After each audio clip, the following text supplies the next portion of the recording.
Hey everybody, Nick Espinosa, your chief security fanatic here, and today we actually have to talk about the situation in China.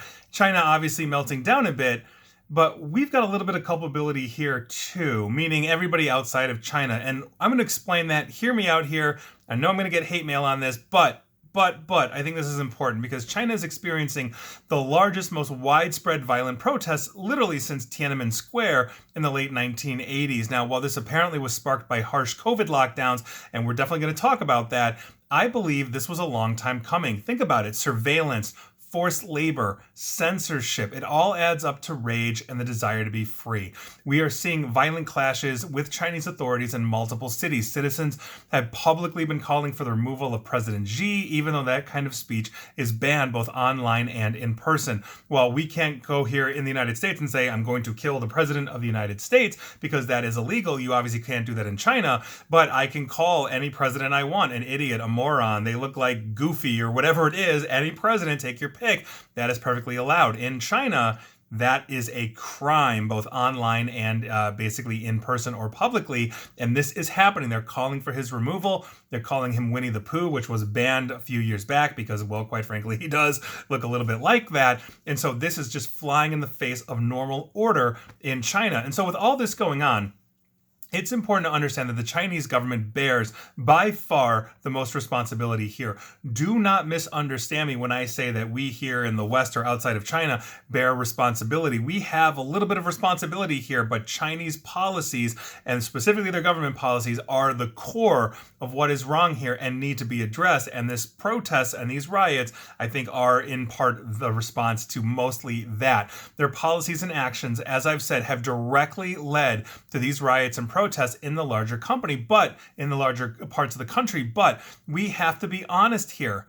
The rest of the world has to own some of this too, and hear me out. We love our technology. Most of it is cheaply produced by China's low-wage to slave-wage labor force. It really is. So when all of this started melting down, it seemed somewhat fitting that Apple would be at the heart of this. As I mentioned in a recent video/podcast entitled Apple's Human Rights Issues, and I'm not going to rehash that entire thing, but this started in iPhone City, quote unquote, which is Foxconn. They're basically their largest producer. Their production plant in Shenzhou, there are over 200,000 of their employees.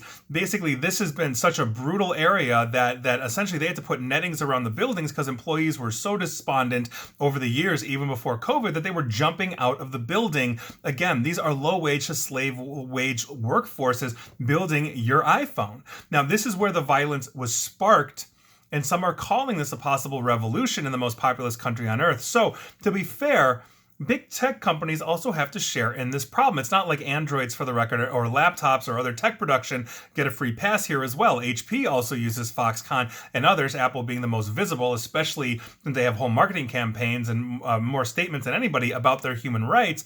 This underscores the larger symptoms that we have. Now, basically, as of Sunday, yesterday through Monday today, this is November 27th through November 28th today, the Chinese government still has not got this under control. Multiple cities are now going through and experiencing this in China. And aside from physical altercations with protesters trying to reestablish dominance, the Chinese government has been rather busy online. Now, as basically for my day job here, one of the things we do is we're tracking the current situation in China and their government's efforts to quell information dispersion online, especially in Western platforms. It's interesting to see legions of quiet or dormant Chinese language accounts on Twitter and other Western and Asian platforms outside of China basically come to life and start flooding the various ecosystems with adult content while tagging the names of cities that are currently experiencing these protests and violence. And so think about it this way. You essentially have, let's say, a Twitter, for example, we'll use that, where people are going to Twitter to say, okay, let's see the latest videos. And now if you're a Chinese speaker outside of China and you're using Twitter in Chinese, the Chinese government understands this. You're allowed to do that. Most Western platforms are banned inside of China, but what they are doing is essentially flooding the zone. So you're looking to see if, oh my God, are my relatives, my neighbors, my family, whoever, are they safe? And so you're looking for videos or news on, let's say, the specific city you come from, whether it's Chengzhou, Beijing, take your pick. And essentially what they are doing is they are putting out ads for pornography and adult escorts tagging the city name in there and then flooding it over and over and over. This trips up the Twitter or Take Your Pics platform AI to basically say, oh, well, apparently, adult escorts are the big thing right now in Shanghai. And so, boom, when you go and search on Shanghai, you get flooded with this as opposed to the actual information that people are bleeding out of that country as information is bleeding out of what is usually a very tightly controlled Great Firewall that they have there in China. So they're making it harder to find news and actual information on the situation in all of the locales that are currently going through issues. In Twitter's case, we have a bigger problem as well, because with their reduced staff at the moment, if you recall, Elon Musk unceremoniously fired 3,700 plus employees, a ton of left, including top brass, top talent, and all of that. I'm just wondering if they're going to be able to actually combat this in some way. We do not have a look at the amount of bots that we have, but we also know that there are a ton of bots on Twitter, and China just activated like all of theirs and put them to work to quell basically information bleeding out. So it's possible that, like in Tiananmen Square, the military will be brought in to quell rioters and establish order.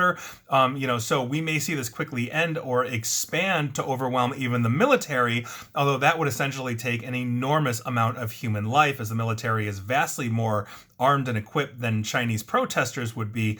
But nevertheless, it is a very real possibility given the size of the Chinese population. If you're watching those videos like I have been, you will see maybe 100 law enforcement or authorities and just legions and legions and legions of people just overrunning positions, tearing down fences. It's been absolutely astonishing to watch. Either way, by the time you're watching or listening to this, the violence may have subsided, but China still has ongoing problems. So we have to acknowledge our part in this. Like I said in my last video and podcast on this, entitled Apple's Human Rights Issues, I laid out those steps. So I'm not going to go through and rehash all of those, only to say that, just given that we like our technology cheap and easily produced and disposable, we are contributing to this problem here because China is supplying that to the world, and it's basically forced labor, for lack of a better term, that covers low wage, slave wage, et cetera, indentured servitude, whatever you want to call it. And if we started bringing, let's say, iPhone production here, where we've got to have normal working hours, pay union wages with benefits, that $1,500 iPhone becomes $2,000, $3,000, whatever it is. And obviously that's really not going to fly for most of the general consumer population. So as much as Apple and Take Your Pic, HP, et cetera, say, well, we respect human rights and all of that, they're still not getting rid of something literally called iPhone City that is essentially doing this. And I'm a hypocrite too, in the sense that I'm literally recording this on technology made in China, just as you're probably watching or listening to this on technology that has been made in China. So we have a problem all around. It really needs to go away. I wouldn't mind paying a little bit more for technology if I knew that this issue would go away. We should have started personally regulating China, I think, in the early 70s when we opened them up, requiring not just standards for quality for goods, but also standards of quality for workforce as well. That's something that China never really did, and now it shows, and now they're melting down. So we'll see where this goes. Is the Communist Party in China going to fall? I have no idea, but this is the closest they've come in probably 30 years, and obviously this is not looking good for their newly elected dictator for life, President Xi. We'll see what happens. I'll obviously keep you informed. And please like, share, follow me here on Facebook and Twitter at NickAESP, and please feel free to subscribe to me at YouTube as well. And as always, stay safe, stay online, and please attempt to stay private. Thanks, everyone.